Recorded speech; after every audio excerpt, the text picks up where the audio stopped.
night, yeah. Make all the demons quiet, yeah. We were built to thrive, yeah. I think that we've all had enough. What keeps you up at night, yeah. Make all the demons quiet, yeah. We were built to thrive, yeah. I think that we've all had enough, yeah. I think that we've all had enough. Sick of dealing with the old plan. They know that we're calling it wrong. You got me like, oh yeah. I think that we've all had enough. Sick of dealing with the old plan. They know that we're calling it wrong. Hey, it's too late to try to go contain it. A generation fueled by creation. We live lives on a small screen nation. We control the airwaves, no negotiation. I refuse to think we need saving. Something good will come from creation. And when we think that the world is too anxious, we'll adapt, evolve, survive, and save it. What keeps you up at night, yeah.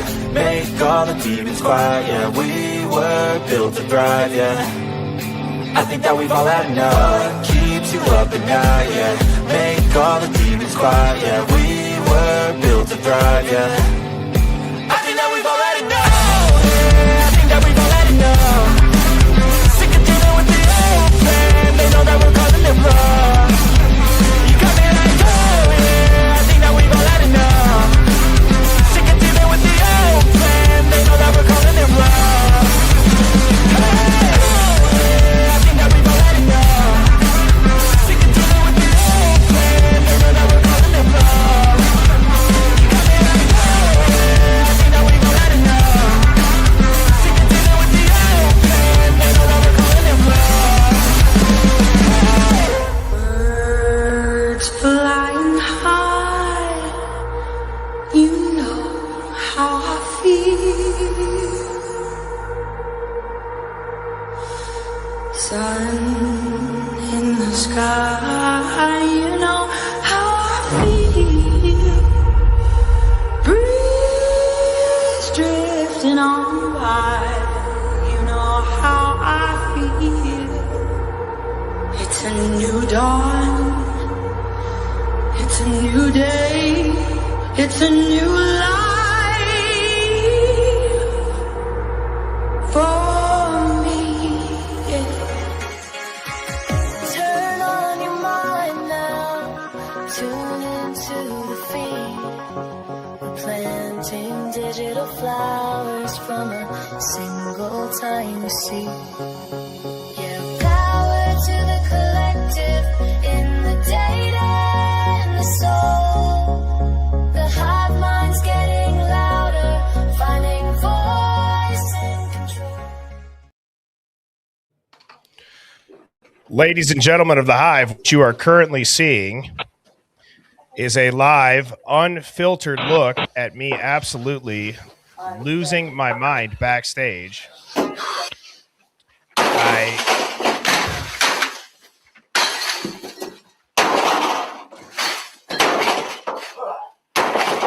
Yep.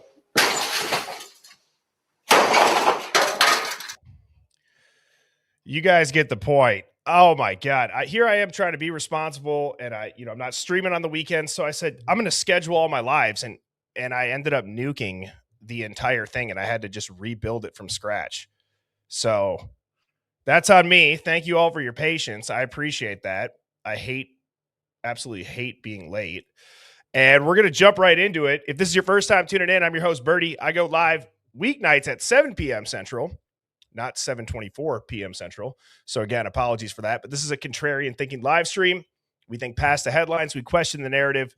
We ask what if, and we like to think critically about big headline cases. Tonight, we're going to be talking about what I'm going to call a plot twist in the Idaho 4 case. I'm not sure how many people have seen what I'm about to show you all in a few slides. However, I'm going to say what's up to everybody really quickly. I got a great Discord question of the day, and then I have some very, very interesting emails that I've gotten. And I know some people, they're like, it's an email. How can you verify it? I don't really look at the emails. Like, you can send me verifiable information. I would encourage everybody to do that. But it still is interesting to me, and I'd like to share it. I think there are two that I'm very, very curious to get everybody's thoughts on. One, specifically about Kaylee and why she was at the house on the 13th. I had not heard this before. And so I'm very, very excited to hear everybody's thoughts on that. As you're filing in, if you guys hit the first live that was nuked after 42 seconds, please go ahead, swipe down on the chat, hit live or hit like again.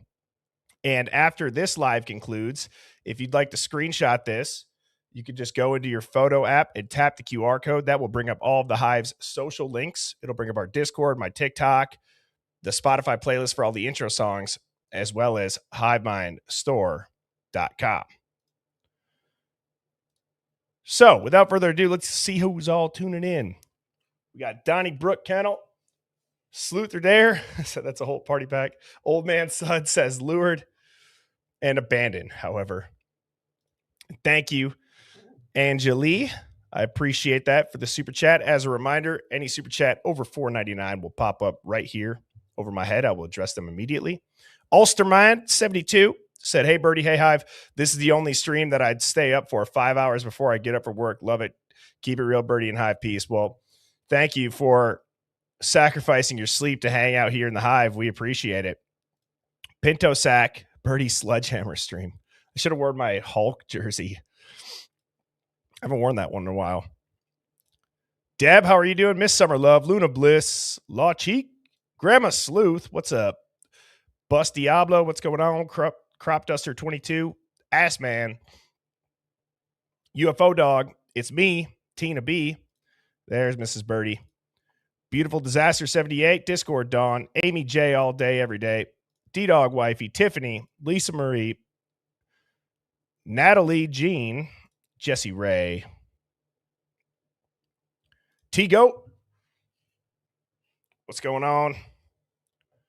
Germilla, KC8, not Lamey Jamie, good to see you. Lele Bay, pretty much 7 p.m. daily. I love that. That's hilarious. That's hilarious. Yeah, Mrs. Birdie probably thought something was severely wrong in here. It's like, what the fuck?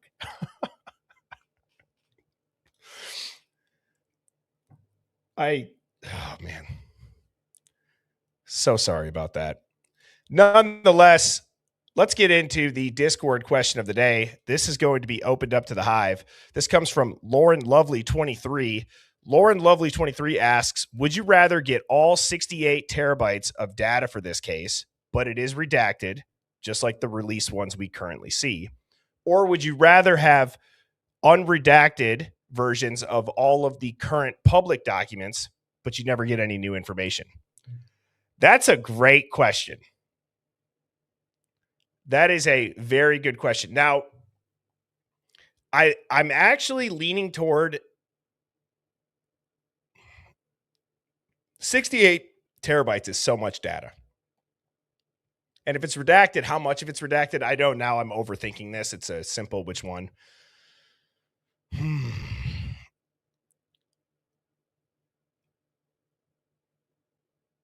I feel like in the current documents, there's nothing, even if we unredact them, is it going to be that earth-shattering, though?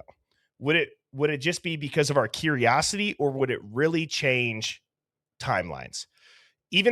Because what if the redacted names are really just random students that they didn't want their names out there? And it's not necessarily anybody nefarious.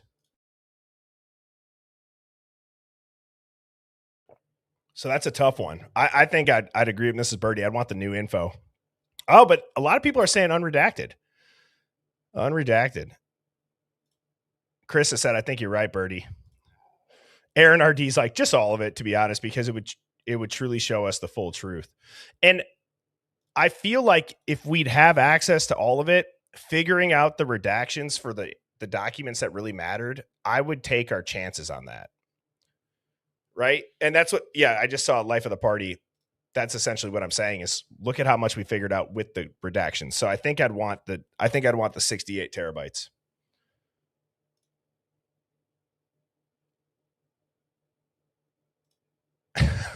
That's a good question too. Bus Diablo said, has the word redacted existed before 2026? Right? No kidding. I'd be curious on like Google Trends if that word has just skyrocketed between the Epstein files and the Idaho 4 case. I'm sure that redacted is now way up there as far as how many times is that word used. How many more black boxes on pieces of paper have been released to the public than ever before? Growth Renewal says, you can't handle the tooth. I see what you did there. If that was a Bethany Funk reference. If not, then I guess I just made that joke up in my head. I thought it was funny. All right. So thank you, Lauren, lovely me, for the Discord question of the day. I always enjoy doing those.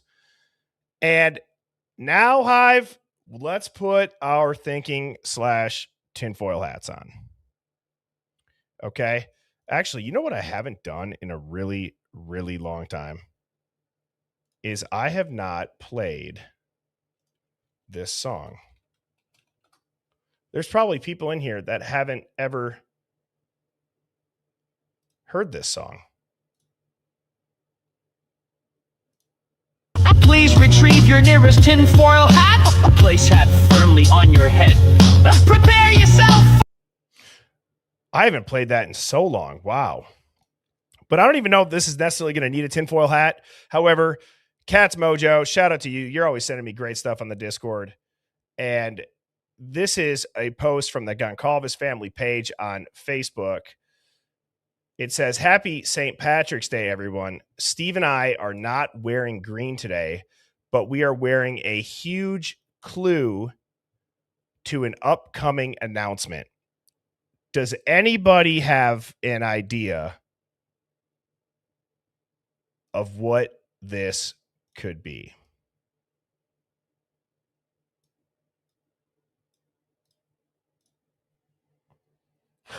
Bus Diablo said clothing line. Merch. Yep. I don't know what it means. Oh, is it actually a clothing line? Oh, it actually is.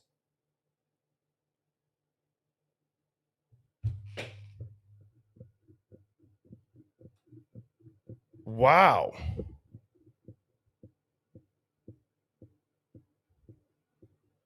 Is that why they're covering up the designs? Probably. Here I am thinking this was going to be way more cryptic, and it went right over my head.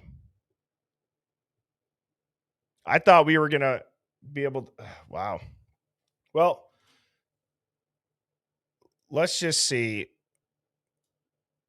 Let me just see. Have they officially announced it yet or no?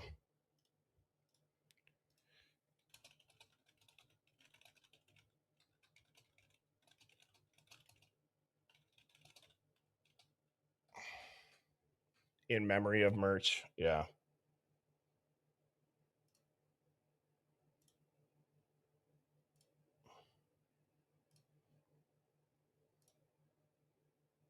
Huh. Is it a fundraiser for something? Right? That's what I could see. I just definitely thought that was going to be way more cryptic. To be honest, I totally missed on that. So it looks as if the big announcement is that the Goncalves family is starting some sort of merch sale for Kaylee or in memory of Kaylee. I would guess it's probably a fundraiser.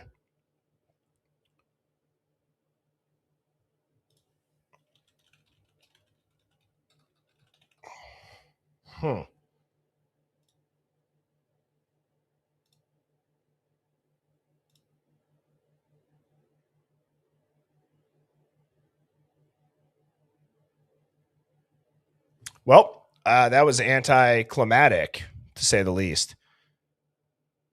And it seems to be rather obvious what that is. So moving on. Alrighty. This is also from Cat's Mojo. Thank you again for sending me this. This, if you guys watched Truth and Transparency or Lana, you may have seen this already, but I thought this was very important to share. And Lana had posted this, which says, University of Idaho student murders, breaking news and FOIA updates, health data for Bethany and Dylan's phones. This is absolutely unbelievable. This data is part of every expert report and is not an unwarranted invasion of privacy. Here's what it says.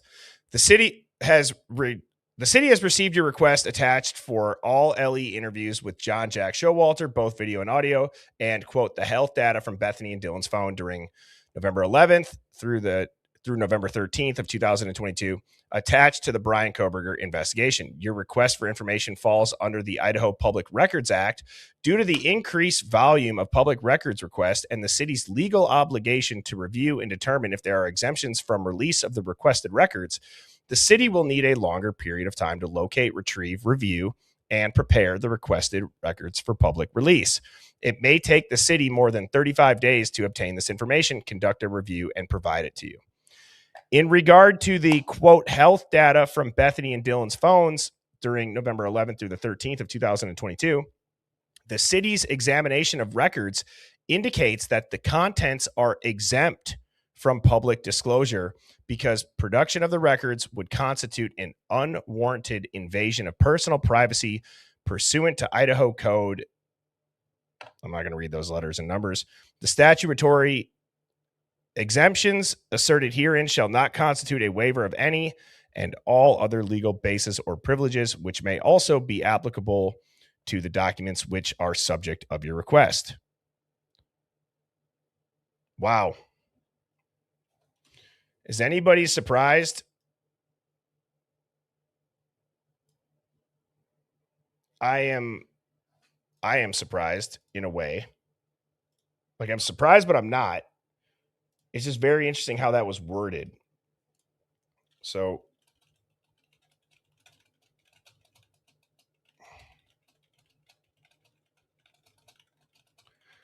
let's see what good old Chat GPT says here. I swear to God, too, I'm going to lose my shit tonight. Okay. Between the stream getting nuked and now, I don't know what it is. Chat GPT and all AIs, they need to check themselves. I'm so sick of asking my computer a damn question and it tells me, let's slow down. Let's slow down and let's look at the fact. Let's look at the facts. Let's not jump to any shadowy confusions. I can't stand it. It's getting stupider. AI is getting way less critical thinking. I'm going back to the old model. I'm going back to 03. That one doesn't seem to talk as much shit. I mean, seriously, every damn thing that I type into ChatGPT, it tells me to slow down. I'm going to...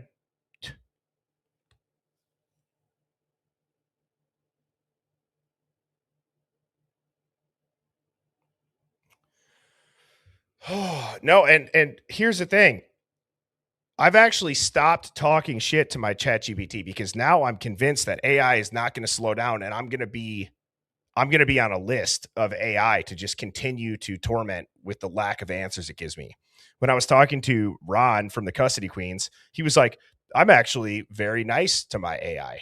And I go, why? He goes, what do you like talk smack to? And I go, yeah, I do.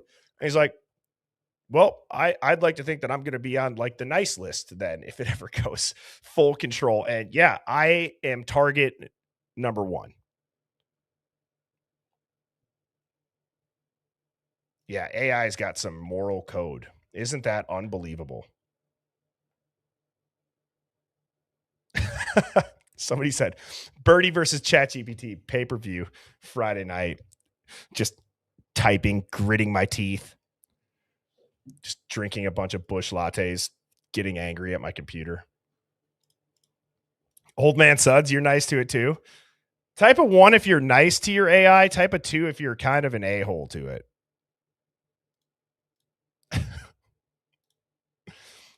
And if anybody's wondering, the version 3 worked. And it says, obviously, they're blocking step counts, heart rate spikes, sleep logs, digital breadcrumbs that can pin down the second someone woke up, froze, fought, or fled. Huh?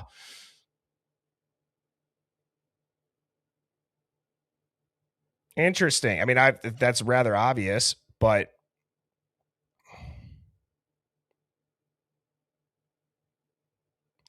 it does say the explicit mention of health data instead of a generic electronic records means investigators, as far as how they phrase it, means that investigators see it as a pivotal evidentiary pillar. The longer they sit on it, the likelier it contains a timeline bombshell or a source protection headache.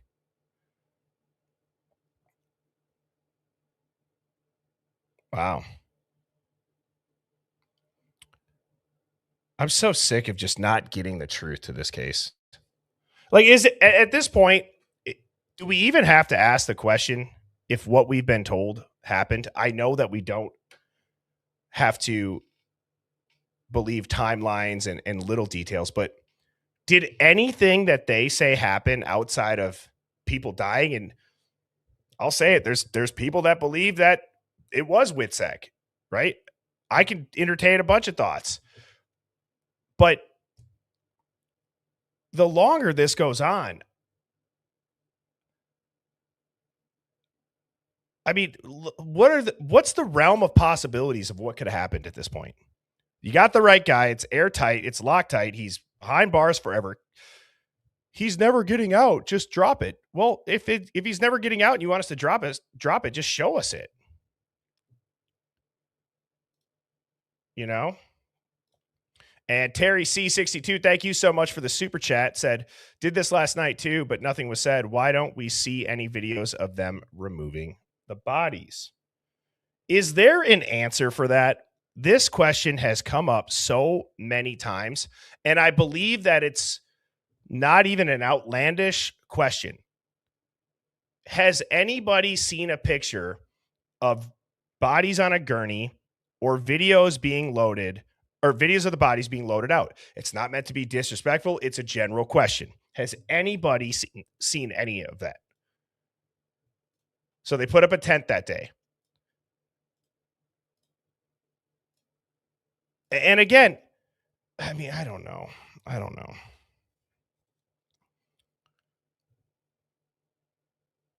Doesn't it seem a little bit weird? Or is that just not that weird? I feel like you turn on your local news, you turn on your 10 o'clock local news at night, and you'll see a body on a gurney in a body bag getting wheeled out on the local news. So it's not like it's some thing that's always got to be hidden and protected. They'll show it on TV. Like, you're not seeing the bodies, it's in a body bag. Hence, right? I mean, just like I've never seen victims and survivors' belongings ever get tossed in the back of pickup trucks and a U-Haul by the police chief. Ever. I've also never. And that U-Haul business where the truck rentals came from, it went out of business and closed forever, like within 11 days or something crazy like that. And you want to hear something even crazier? If you look on the side of that U-Haul truck, it says Pennsylvania. Like the state, it says Pennsylvania. So, like I said, I'm about to lose my mind between the live being late and then AI talking smack. Let's just get nuts. How is that possible? Never, ever have I ever seen that. Not even all of them are wearing gloves. North American Relocation Services is the company that holds, I forget, it's like a Schedule 48. They can move federal assets and personnel. They're like one of two companies that has it. It's the only one in that area, I believe, that does have it. How many three-letter agencies are there? Whether it's the Cowboys, whether it's, right, the Marshals. You hear body cam footage where it's like you got a lot of departments in there from not Gunderson's body cam, Snyder's body cam. Like I've never even seen victim stuff get moved out when they have family that's alive and rather local, some of them, and especially not survivors.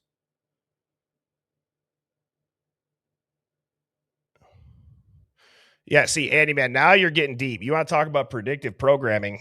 and get nuts. Did they show that to install that in everybody's head? Pennsylvania. Brianna Elizabeth said, my son B is wanting merch to, quote, support Uncle Bertie in the Hive. Hey, love that. Love that. Do you guys have small enough sweaters for youths? He's almost 9. He's watching my every move with this.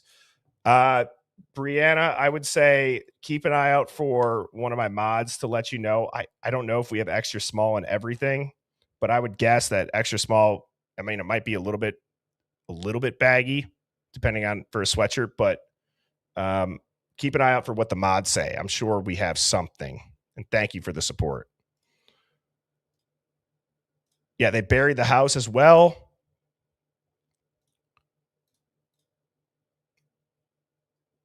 Val Troprant, hopefully I said that right, said they had 8 hours to remove the bodies. Narrative Combatant said, I feel like every U-Haul would have a state from out west, but I'm on the East Coast. Yeah. I see what you're saying. If they're moved, yeah.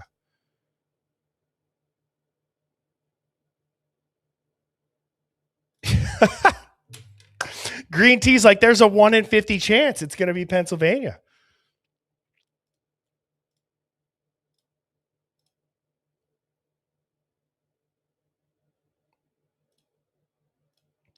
Well, and I remember Mrs. Birdie and I, we were having a conversation, which, by the way, guys, I know that I haven't been streaming on Saturdays, just because it just popped back into my head. Mrs. Birdie's been putting a bug in my ear saying we should do a Q&A this Saturday, because we weren't able to do it in the Bahamas. So that is a possibility. If you guys don't got anything going on, I will get that scheduled, and hopefully I'll join the right live Saturday if that's the case. Yeah, formerly known as Beck, and the police chief actually packed the U-Haul personally. Let's look at that.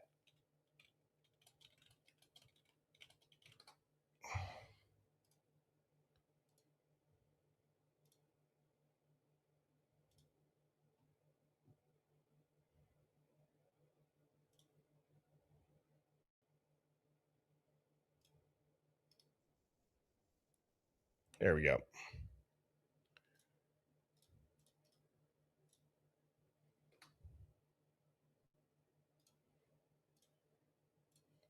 As communities continue to honor the lives of Ethan, Xana, Maddie, and Kaylee, the 4 University of Idaho students who were murdered in their off-campus home last month. And Kaylee, is this? As communities continue to honor the lives of Ethan, Xana, Maddie, and Kaylee, the 4 University of Idaho students who were murdered in their off-campus home last month, new details from Moscow police confirm there was a 6th person on the lease for that residence.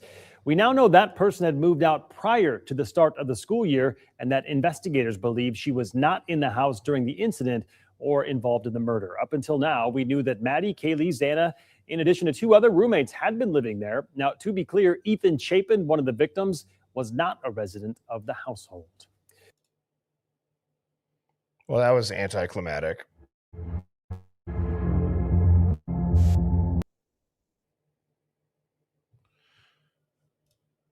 Let me try to get some pictures up of that U-Haul. Here we go.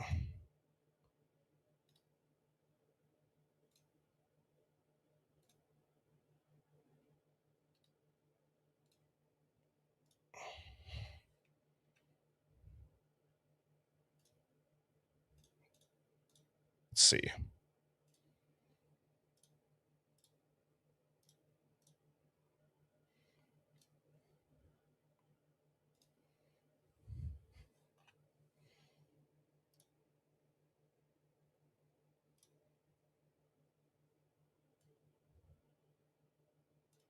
Yeah, you can kind of see it right here. You can see Pennsylvania.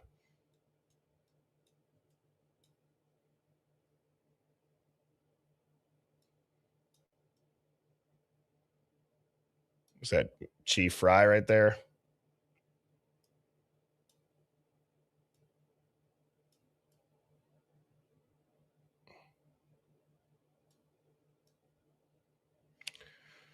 Strange to say the least. Now this comes from the Discord as well, and this is just from experience.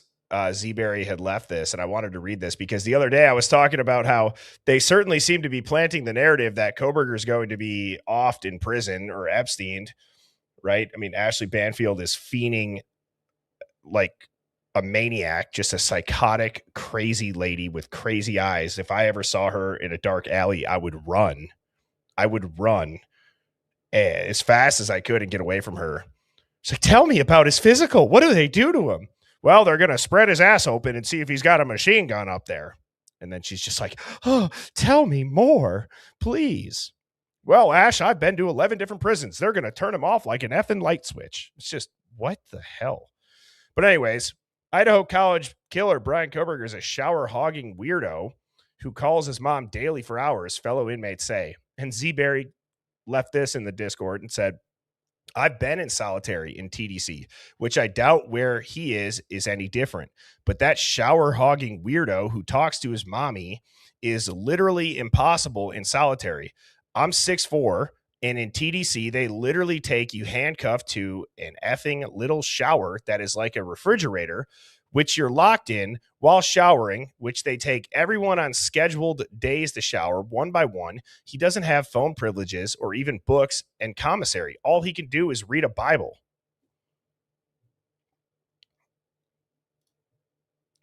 I don't even feel like inmates would say he's a shower-hogging weirdo.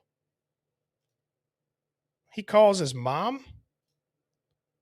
Yeah, is this just another anonymous source? Sources say, right? And guys, real quick, I'm just going to check in. Please hit the like button. I know I had to reset the live, so the likes reset as well. Hit subscribe, hit like, and I appreciate that. But yeah, it's just, it doesn't make any sense. I believe that's what TDC means, the Texas Department of Corrections. Yes.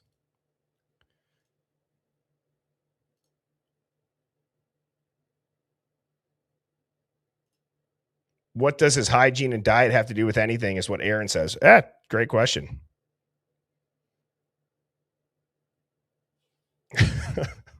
If they told you Kohberger was allergic to water, some people would believe him. Ass man, Jesus.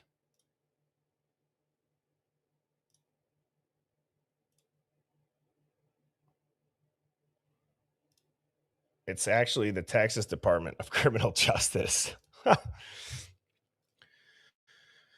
Okay, so this has been a topic that I have not touched on yet, but I believe is worth noting, just given the general landscape of the Idaho 4 case. And I'm sure most people have heard this, that there was a person on TikTok who is a psychic that was sued for $10 million because they defamed a professor in Moscow, Idaho. Now, I have not watched this full video of this lady who's talking about it. I tried to find Ashley Gillard, or however you say her last name.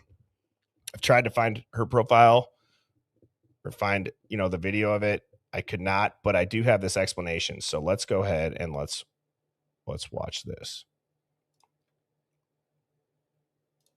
TikTok psychic has been ordered to pay $10 million in damages to a University of Idaho professor who she falsely accused of being involved in the horrific murder of the 4 University of Idaho students in 2022. This is Ashley Gillard, who claims that she uses tarot cards and her psychic intuition to solve high-profile crimes on her TikTok channel. In 2022, after the horrific murder of 4 University of Idaho students, she started making videos falsely claiming that Dr. Rebecca Schofield, who works at the University of Idaho and teaches history, was responsible for the murders. She even went as far as saying that Dr. Rebecca Schofield was having an affair or a relationship with one of the victims and that she orchestrated the whole murder to try and cover it up.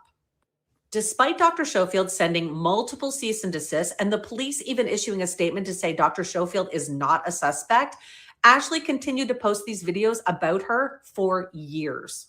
She even went as far as posting Dr. Schofield's photo and personal information online. And in court, Dr. Schofield testified that this whole situation and the accusations destroyed her reputation, caused severe anxiety and PTSD, and deeply affected her ability to work and feel safe in her own community. Ashley was in court in 2024 where the judge ruled that her statements were in fact defamatory and not based on any facts or evidence and just her psychic abilities. And she was just recently in court to decide how much in damages she was going to have to pay. The jurors ruled that she was going to have to pay $7.5 million in punitive damages and $2.5 million in compensatory damages. Now, she's obviously very upset about this verdict and has taken to her TikTok channel to post what she thinks is going on. She thinks it's a conspiracy theory against her and that the jurors, etc., all had a reason to do this. She has titled it $10 million Verdict Against Me Part 1, and it has multiple parts. In the comments section of one of her videos, she posts things that she says are facts about one of the jurors. She says the juror who is a lawyer who worked with the plaintiff's lawyer and whose firm still works with Schofield's lawyer's firm wrote a letter to the judge implying that he already decided there would be a large verdict in favor of Schofield the day before there was indeed a large verdict in her favor. There was a member of the jury who worked with the plaintiff's law firm. The same juror stated that she doesn't believe in witchcraft, also implying that I am a witch. Whether she likes it or not, her statements were defamatory, and she now has to pay $10 million to Dr. Rebecca Schofield.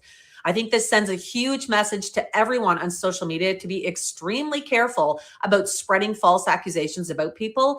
It not only can be defamatory and cost you a lot of money, but it can also ruin the lives of the people you falsely accuse. This TikTok site. Oh man. So there is defamation. There's absolutely defamation. I don't know enough about the original videos, but given the comments in the Hive, I trust you guys. If people were saying like, nah, she was unhinged. I don't know if anybody has any of the original ones saved. Like I said, I couldn't find her profile. She may have had to take them down, I would guess. The $10 million, does anybody think that's just still a lot of money though? I mean, so the case happened in 2022 whether or not it would have been $10 million or $1 million, that professor, her name would have been cleared. She gets paid. I don't know if professors making $2.5 million. Maybe. I don't know. I don't know. But not that the money is all that matters. What is interesting though, is even this Julie Louise girl, if this is her talking, said, it sends a message to be extremely careful on social media talking about all that stuff. And yeah, you got to be careful. You just can't be an idiot. You know what I mean? You can give your opinion on stuff. And if there is public information, right, be smart about it. I don't stand for doxing at all. Not on here, not in the Discord. So there is a line to be drawn, especially if you're not, I don't know. You guys know what I'm saying. I don't think it's that hard to not be an idiot with it.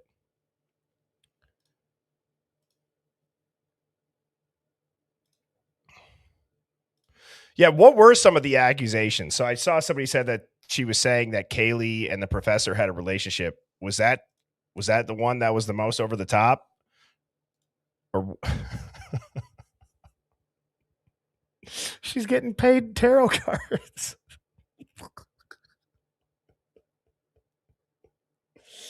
Oh.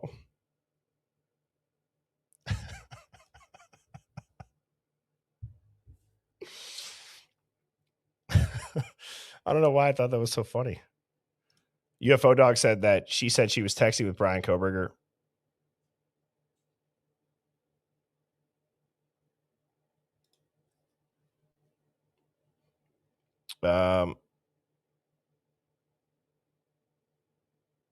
Let's see.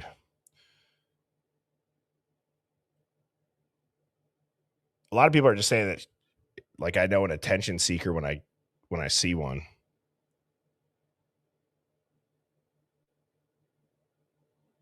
Well, and I'm sure that there is an aspect of it, right? Like if you're on the jury, you're probably going to hear other. I don't know if that case was streamed, so I don't want to talk completely out of line or out of pocket on it. But yeah, there's got to be an aspect to what Frankie Frankenstein just said, which is I think that's way too much. No way the professor's worth that much. Even if you take that out of it, it absolutely did have an impact that was used to scare people into shutting up or your next type of shit. And then if you think about it, the G family put a post out relatively shortly after, right? Wasn't there another, I forget, it was like Lauren the meme girl or something, right? Maybe if I got that right. And if it's not Lauren the meme girl, I'm sorry. I thought that there was somebody else recently on TikTok that they made a post about. So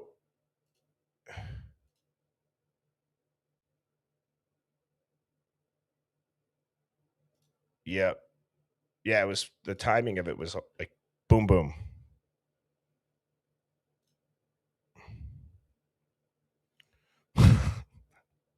Some of your comments.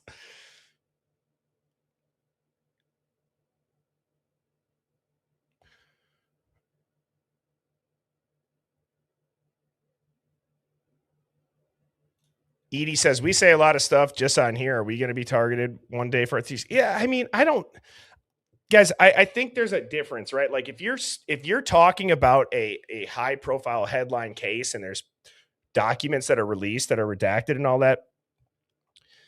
No, I mean, I wouldn't be worried about it in the comments at all.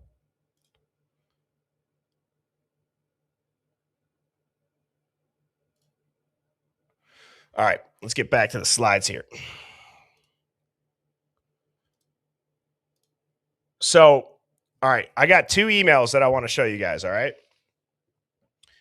Both of these people asked to remain anonymous, but these are from different people, all right? This email was very long. However, this part was a really, really good take. So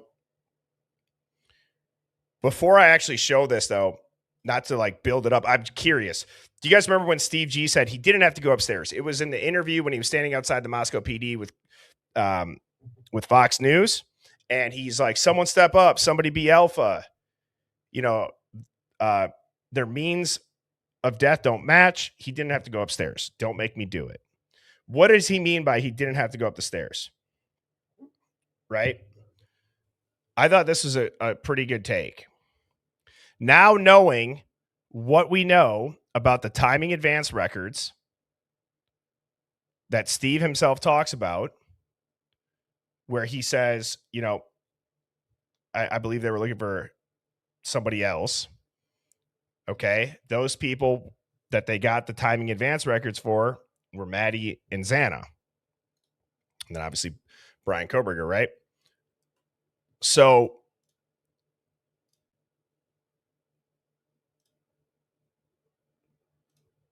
yeah, Dustin Miller says the target was downstairs. What's interesting though is, so Steve must have known that for a long time if he's saying he didn't have to go up the stairs, or he knew what really was going down. We're starting to we should actually go back and watch that. And after I read this, let's see how that sounds. So here's what this person said to me. They said, Steve G's words, we paid that bill. He didn't have to go upstairs. Maddie was like family. Her dad was into bad shit. The G's paid for Maddie's life. They paid off the bounty or her debt on her head. But just maybe he knew Xana's wasn't paid. Maybe that's why he said they didn't have to go upstairs. Steve G is asshole deep in this. He probably believes and was told all 4 died. Think about this. Xana and Maddie were extracted or taken into witness protection. Not sure if Kaylee or Ethan were killed because they were witnesses, or if they were also taken because they were in the rooms that night. Take the last part out of it. I do think that the take on like, we paid that bill, he didn't have to go up the stairs. Okay. The main part that I wanted to point out was right here. I'm not sure. I thought it was interesting to say the least. And let me get that video pulled up.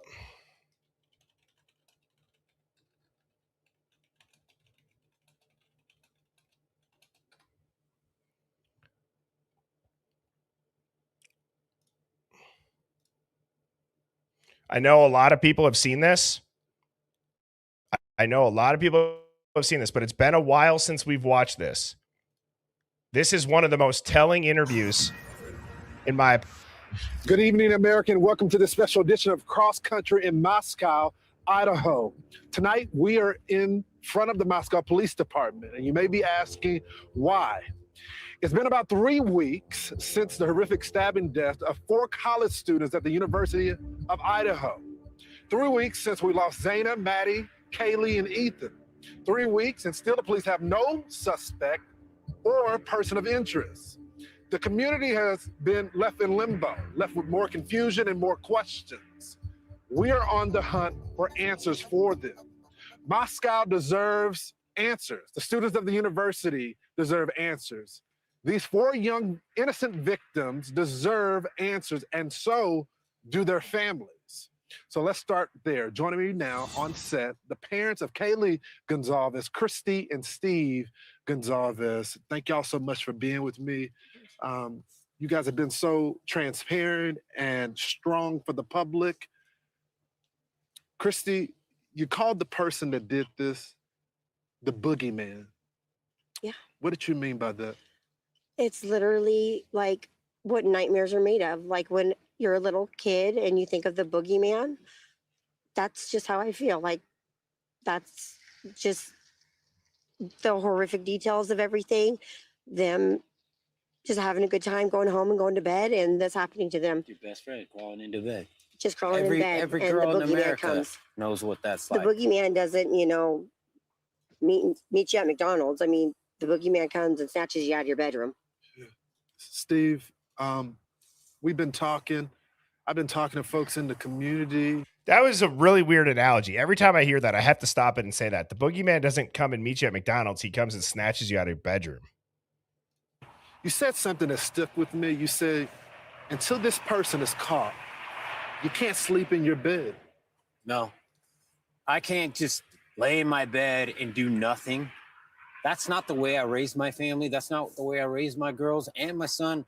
You don't be a victim. You stand up for yourself and you do everything in your power to make sure people hear you. And they're gonna hear Kaylee. They're gonna hear Maddie.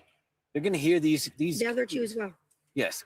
All of them. I'm careful saying anything about them because I need to be careful because I can't speak on somebody else's child. But these 2 girls, I'm not trying to be a glory hound, but these 2 girls, I'm going to do what I can do. And we're not being victims. We're going to fight. We're going to figure out how to make sure that we hold everybody, accountable, and we keep eyes and attention on. So now when I hear this, though, again, is he saying these 2 girls, I got to be careful. I don't want to speak on other people's kids. Is he really talking about Xana? Right? Again, timing advance records. I had a bunch of windshield time today for work. I had a chance to watch one of J.M. Bree's video about the timing advance records because I don't think everybody has those documents, but he does, and he explained it. Whether you agree with him or not, besides the point, but it is interesting. It was Xana and Maddie's timing advance records that they were going to show in the expert report. Hear Kaylee. Do everything in your power to make sure people hear you. And they're gonna hear Kaylee. They're gonna hear Maddie. They're gonna hear these. The other 2 as well. Yes. All of them. I'm careful saying anything about them because Right here. I need to be careful because I can't speak on somebody else's child. But these 2 girls, I'm not trying to be a glory hound, but these 2 girls, I'm going to do what I can do. And we're not being victims. We're going to fight. We're going to figure out how to make sure that we hold everybody, accountable, and we keep eyes and attention on this and get this thing resolved. Steve, you have made it very clear to our audience that you are supportive of law enforcement. You support the investigation. But recently, I've been watching and talking with you, and you're getting frustrated. What does that frustration come from, sir? They put certain people between you and the officers that are making things happen. And those people are like lawyers and they don't want to say anything. And they don't have the guts to come up and be alpha and be like leaders and say, hey, we might say something that's wrong. We're going to take that hit. So the officers, they look me straight in their eyes. The lead detective looked me in his eyes. I have no doubt he's working as hard as he can. But somebody isn't communicating. There's nothing being released. It seems like they're trying to suppress the story. We want to put rewards out there. Like, don't do that. Yeah, I get it. Your town doesn't want to have reward posters posted all over when you come and you do your rush. You're not going to get a lot of students if they see those things. But this community is not going to heal until this guy's pulled off the streets. It ain't going to happen. Think it through. It's not going to happen. He has to be off the streets. We all are working for the same thing. It seems like he's talking about he's got somebody's name in his head right now. This is approximately 30 days or 26 days about before Brian Kohberger is arrested. Obviously, Kohberger's not on their radar, right? I want you all to listen to what Steve G says. I've pointed this out in the past, but if you have not seen this interview, which it seems like there were a few in here that haven't, I want you to listen. Steve G and Chrissy completely either know the chain of events that's going to happen because he's like, we're all working towards the same thing. He's got to be off the streets. Listen to what he says. I wish what these people would do is, okay? And listen to what he lays out and tell me, is this a coincidence that he lays out everything in this way? Or is it go back to we're all working towards the same thing? When's the last time y'all heard from the police? Thursday, we looked at our phone records. We want to be accurate. We don't want to sell anyone out. About 3 o'clock on Thursday. And did y'all get an update from the police about the investigation? There was nothing. We have no updates for you. There was no update. They Via needed me to text. sign a waiver form so that they could investigate something Some mail. that was mail related. So we're working with them. We're not selling them out. We love our law support. The FBI, everybody that's here. We just have no information as family, and it gets tough day after day after day. I mean, every day you just wake up and think today's the day. We're going to hear something, and you see these, there's a break in the case, and it'll just be something stupid. The sixth person on the lease that was never there. Stop playing games. This is serious. These are people's lives, and this is the future of this community. There's going to be 10,000, 15,000 kids that come into this community next year, or they don't. So be serious. I had the opportunity to speak to some of my sources, and I've been told that there were differences in the way that the victims were killed. Some were more severe than the other. And this week we heard the target attack walk back and then reverse it back to it being a target attack. What can you tell us about the targeted attack? They have told us that it was targeted, but they told us they can't tell who. We asked specifically, and they said, we'll try to get that information to you. And they got back to us a day or so later, and they said, we're sorry, we can't give you that information. But then a day later, we saw in the news that it was not targeted, or they think the whole house was targeted. But I'll cut to the chase. Yeah. Their means of death don't match. Maddie's They don't. and Kaylee's cause of death, it does not match based on the autopsy report. They don't match. Would indicate that one of them. He doesn't have to may go have up been the a target. steps. Let's stop playing games, guys. I need somebody to step up and be an alpha. Be somebody to be a leader. Don't make me do it. I don't want to do it. He doesn't have to go up the steps. Their points of damage don't match. I'm just gonna say it. Wasn't leaked to me. I earned that. I paid for that funeral. I paid for that. It's my right. You ain't taking that from me. calm down. If you don't want to say nothing, that's your bet. But don't say I'm leaking anything. I paid that bill. Sent my daughter to college to get an education. She came back in the box, and I can speak on that. I was also told from sources that are closer to an investigation, because there was a lot of roommates in there. And this was horrific for those roommates that were there as well. Absolutely. Yeah, absolutely. The preservation of this crime scene. Witnesses tell me that it may have well been preserved because the phone was passed around between one of the fraternity members and the girls. One of them unfortunately witnessed the death, the body there. Can you confirm that? We cannot actually. We know nothing about that whole phone call. We've asked, and it's, I mean, I know that a lot of people want to know, but that's just not our agenda. We just are like, somebody called 911, somebody was reported unconscious. We don't really know. I mean, we've heard so many different things, and nothing has been clarified or been told to us at all. And I mean, I don't know if I personally have asked anything about that. I don't know if you have asked that, but we know that this is getting 3 weeks in, and it's starting to get, we don't want it to go cold. We're reaching out. I reached out to friends down in California today that have connections that we're hoping to raise some money to get a reward, to get a private investigator. Third party. Why go the private route? Do y'all worry that at the end of this week that this case may be 100%. cold? We're scared. When you We're tell me you scared. don't want a photo up there with the reward offering information, that kind of sounds like you're trying to like suppress the story. I mean, why do you not need help? But hey, I could be wrong. And you officers, I apologize if I'm wrong. Yeah, I want to, absolutely. please forgive me. Please forgive me. But if you don't have the information, people do know. If they don't, then Give us the something. community, this is a community that is IT based. These guys live a digital. Right here, guys. Right here.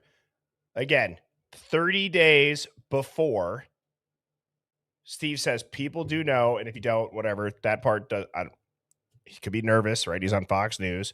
But listen to what he says right here. And if you have not heard this, your jaw is going to be on the floor if you know how it played out, if you know details of the case, how it played out, and how Koberger was caught. But if you don't have the information, people do know. If they don't, then Give us the something. community, this is a community that is IT based. These guys live a digital footprint like we've never. All of us older people, we don't know how much that digital footprint could be helpful. So that's what we ask for. I hope like a DNA, family lineage, if they could come out here and just start taking, this town is not that big. We could figure out this, and it might not be him. It might be a family member.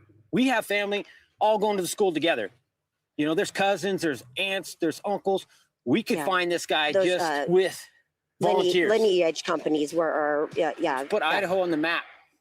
He goes, it might not be him. It might be a family member. Family, he said family lineage. It's obviously family lineage. But how does he call that out? He talked the digital footprint doesn't surprise me, but family lineage company. And then you look at how Koberger gets caught off of his dad's earwax. Aunts and uncles. Christy, Steve, we're going to stay on this case. Thank you. We're not Thank you. going anywhere. Thank you. You guys have been candid with us. We'll keep asking questions. Any resource that we have available, our audience is praying for you guys. Thank you. Thank y'all. It was big for you guys to come back to Moscow tonight. I know it took a lot of courage to do it, and I'm hoping we can get some answers for you. Thanks so much for joining me tonight. This is Democracy Now! I'm Amy Goodman. On Capitol Hill last week, a Marine Corps veteran. So, yeah, it definitely seems like narrative foreshadowing, in my opinion. Nonetheless, thank you to the person that sent this in. Now, this one, guys, I don't think that I've ever heard this before. If I have, I didn't remember hearing this. Again, it's an email. I will always respect people that wish to stay anonymous. I actually think that this person created an entire new Proton email on the bottom half of this to send this. So this is interesting. And before I do, I'm going to read these super chats really quick. So Law Cheek says, is it me or are they the only family making the media rounds? They stay trying to always be in a spotlight and seeking attention. They are in the media the most. I would say the Chapins have the Othram thing with CrimeCon. They're obviously on the news. They're very public facing with Ashley Banfield, Brian Enton, a handful of other news channels. But yeah, I mean, the other two being Mogans and Kernodles, they're never in the public eye as far as I know. And when Xana's mom she was like driving in a car and said that she found out information off of Reddit. If you've ever seen that interview, I've only seen like clips of it. Reasonable Doubter 22 said, think of the FBI's investigation on the East Cleveland Police Department. They ended up taking down cops. Makes me wonder if they're quietly looking at Moscow PD. There was talk about a parallel investigation in the past. Thank you for the super chat. I've actually done a stream in the past that was called The Sting on King. Okay. I'm not going to be able to really go through all of it. It was a theory. Like I said, at what point is nothing of what we've been told even close to the truth. Even if, right, so people were murdered. The entire story around the murders could be so fake at this point. It seems fake, like not the murders necessarily. Take the murders happening or not happening. People have their opinions on it. You can go one way or the other. I'm saying the entire story around it. Nothing points to a lone wolf. Nothing points to Brian Koberger. There's a ton of connections in like 3 different directions, right? You got the inner circle with the roommates, you got the frats and sororities, and you got the drug angle. Family connections. You could go any which way. So that's a great take. Now, I'm going to read this. Again, I'm not saying this is true. I don't know if it's true, but it's interesting. Okay, so some people lose their shit over it. I'm not going to be one of those type of people. If somebody takes the time to type it out and I think it's interesting and I think that it's a decent take, I will read it. That is what the Hive is for. So, here we go. Hello, Birdie. It took me a while to decide if I wanted to share this information, but I feel that I can trust you to keep me anonymous in any conversation you bring up in the stream regarding the following topic. So the statement that was made by Dylan about, quote, they had talked Kaylee into not going to Texas. That is 100% a lie. Kaylee was leaving for Texas the day of November 13th. I know this because she wasn't driving the whole distance alone. She was going to pick up a driving companion on her way down to Texas that next day. The road companion arrangement was made online. I don't believe that they had met each other in real life. I have never repeated this and can't/won't be able to give you any other information other than that. I'll just call the person she was picking up a close family member's in-law. Okay, so this was told to the person who emailed me by a close family member's in-law. Whether Kaylee was staying in Texas or coming back to Idaho, I do not know. I did hear she was going to buy new furnishings and sell her other stuff versus moving her belongings that far. In my opinion, possibly why so many of her belongings were still at 1122. The other thing that I found interesting, excuse me, is where Kaylee was relocating to. Given her passion for sex and drug trafficking, meaning investigating it, but I did watch a documentary a while back about sex trafficking, which brought up, quote, Valiant Hearts. It's a Texas-based nonprofit organization that helps victims of sex trafficking and sexual exploitation, and it's based in Fort Worth, Texas. It was about a 37-minute drive from where she was going to be staying. Now, like I see Sketch say, nah, everybody would have mentioned she was leaving. I mean, people did say that she was going to be going to Texas. Right? I mean, like I said, I'm not saying, but you know, you got Dylan, you got so many people saying a bunch of stuff. I'm not sure what to make of it, but it was interesting. Like, I think it's I haven't heard that before. What are your guys' thoughts on that? Yeah, I felt like a lot of people said she was leaving too. I mean, they said that she was moving. The thing that's interesting though, here's my one take on that though. I've always felt that it was very odd that they hid the fact that this car, the car that we're looking at now, was a loaner car. Because the car that she bought, the Range Rover, whether it's the same make and model or not, right? It seems to be. But her car had broken down and was in the shop. My question is, why did they keep that out of the public eye for so long? I believe that there is a reason that we haven't thought of yet as to why they did that. Why hide the fact that her original car was in the shop and she had a loaner car of the exact same make and model from Land Rover or Range Rover dealership? Okay. Also, if she had a loaner car, is she driving a loaner all the way down to Texas? That's another part that doesn't make sense to me. So there's a couple of things that don't make sense in general about she was going there to show off her new car. Now I get it. If your car breaks down and you get the exact same model, you would tell your friends, yeah, this is the exact same one. Mine just has, a bad ball bearing on the tire. I don't know what was wrong with it, right? K-Dub said, Texan here. Kaylee was moving to Austin. Fort Worth is almost 3-hour drive. So again, the email got cut off. I can't remember what.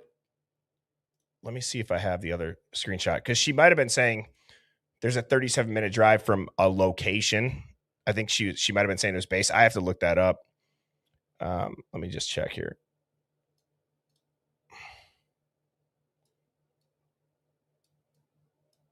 I might have it on my phone. 1 second.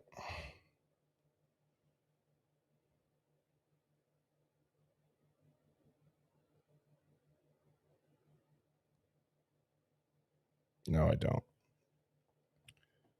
Yeah, she wouldn't be driving a loaner, though, either way.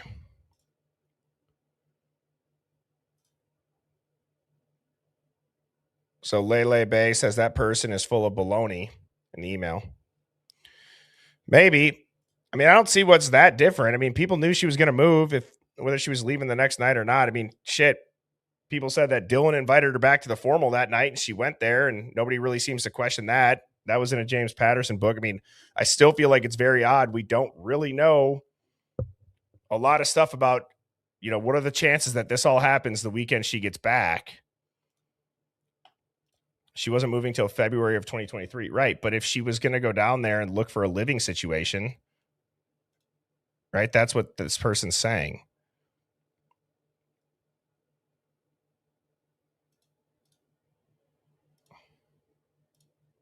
And they didn't actually go to the formal. I'm not arguing with anybody. You can have your own opinion. I don't care. I don't know if it's real or not. Like I said, it's an email.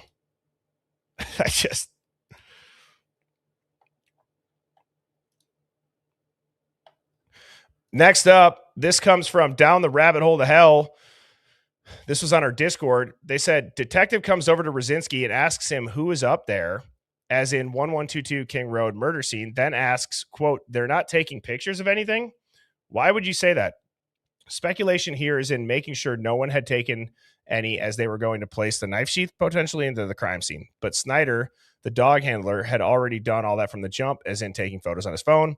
This video shows, in my opinion, the setup taking place from Rosinski's body cam outside the house. Lots of high strangeness taking place. Thanks, Sherlock Romes. And Down the Rabbit Hole to Hell went on to say your video that he made about something with timing in the clock tower sent down the rabbit hole to hell, down the rabbit hole. And I have the video here.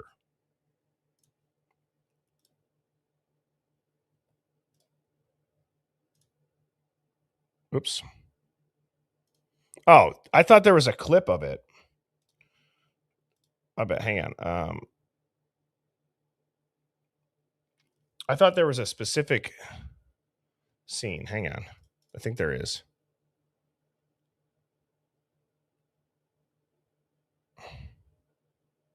Let me just look for it for a second.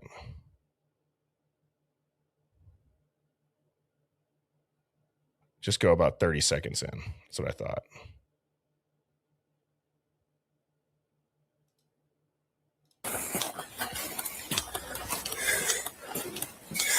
Yeah, man, go get some water, take a break, and come back whenever you need. So hydrated, finish my lunch. What is it for? Corbin's still inside. Oh, I should probably grab mine. So what is in right here? Am I technically in? Yours at the door, so I'm not inside right now. I was out. I'm just the closest I've got. What is this right here? In so out. Before 12:15, I didn't really know any times, but I was outside. I took a picture of a dude I was interviewing right here at 12:15, 12:11. So who's in there right now? Corbin. Just Corbin? Just Corbin. All right, so I'll need to get their names when they come in. When they come in, yeah. So out and still blank for him going out. Okay. Well, I won't write anything down for you then. Do you want to run this up to Corbin? Oh yeah. We'll just mark me as going in then. All right, what time is it? Hold on. 14, or sorry, 114. 214. No, it's 14. It is 14:51. Oh, I'm looking for wrong. You're 146. Corbin coming in.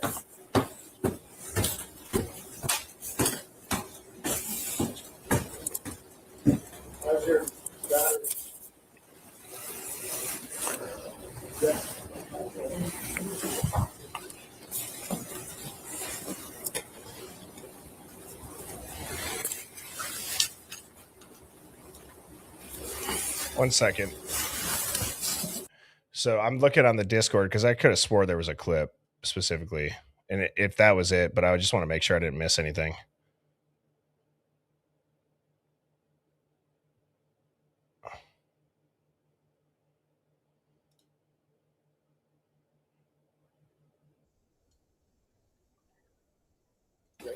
Yeah, we have the guy just relieved. He's just swapping somebody out with the body cam, and then the guy that's holding it up there. So there's 2 people in there right now. Okay, they're not taking pictures or doing anything. They're just holding security. Yeah, okay. I'm just holding security right now. Okay. So. Okay. Thanks, man. Yes, sir. Yeah, that is weird. Do you guys have somebody inside right now? Yeah, we have the guy just relieved. He's just swapping somebody out with the body cam, and then the guy that's holding it up there. So there's 2 people in there right now. Okay, they're not taking pictures or doing anything. They're just holding security. Yeah, okay. I'm just holding security right now. Okay. So. Okay. Thanks, man. Yes, sir. Yeah, it seems like they must have been talking back there. Like these 2 dudes over here must have sent to be like, dude, hopefully they're not taking pictures in there.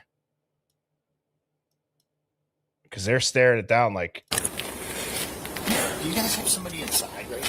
Yeah, we have the guy just relieved. He's just swapping somebody out with the body cam, and then the guy that's holding it up there. So there's 2 people in there right now. Okay, they're not taking pictures or doing anything. They're just holding security. Yeah, okay. I'm just holding security right now. Okay. So. Okay. Thanks, man. Yes, sir.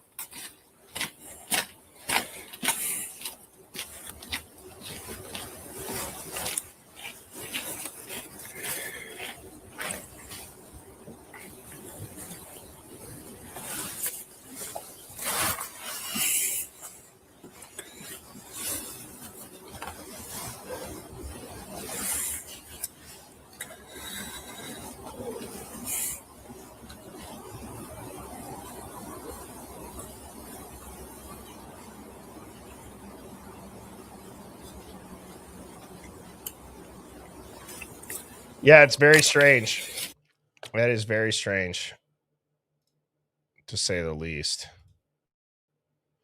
And yeah, Hive, I really, really, really, really want to encourage everybody right now, while we have almost 1,100 people in here, do not miss tomorrow night and the live stream that I have. I have a crime scene expert who's been doing this for 18 years. He's investigated over 3,500 deaths. He has all of the photos. He's got the documents. I brought him up to speed. We're in for a treat tomorrow night. We will finally be able to have a professional's analysis on the second floor, being the stairwell going down towards the driveway, on the ping pong table, just blood spatter analysis in general. And so do not miss that. He's an awesome dude. His name's Jeffrey. And I really, really cannot wait and stress enough. If you've had questions on what the heck happened inside that house, he is somebody too who he's aware of the case.